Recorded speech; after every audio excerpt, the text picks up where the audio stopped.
খুবই আনন্দের সঙ্গে জানাচ্ছি যে এই প্রথমবার আমার হাতে আঁকা পাঞ্জাবি পশ্চিমবঙ্গের বাইরে গেল।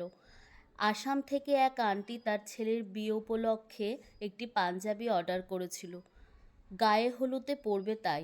যেহেতু গায়ে হলুদে পরবে তার জন্য সাদার ওপর কাঁচা হলুদ রঙের ফেব্রিক দিয়ে কাজ করে দিতে বলেছে। পুরো পাঞ্জাবির কাজটাই আমি আন্টির পছন্দ মতো করেছি। আন্টি কিছু রেফারেন্স দিয়েছিল, বলেছিল আমাকে সামনেটা কাজ হবে আর কলারে কাজ করবে আর পেছনে একটা আবৃত্তি লিখে দিতে বলেছিল, যেটা আন্টির নিজেরই লেখা, তার ছেলের জন্য স্নেহের আদরে লেখা। এটা আমার কাছে খুবই ভালো লেগেছে, জানো তো, এটা আমার মন ছুঁয়ে গেছে পুরো।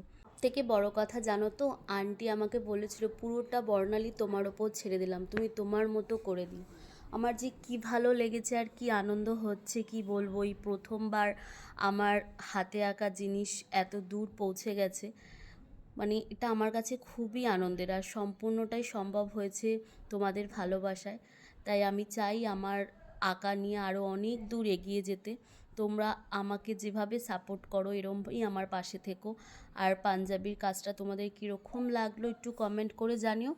আর প্লিজ একটু ভিডিওটা ভালো লাগলে শেয়ার করে দিও, তাহলে আরও অনেক দূর আমি এগিয়ে নিয়ে যেতে পারবো আমার আঁকা নিয়ে। চলো আজ আসি, সবাইকে টাটা, বাই।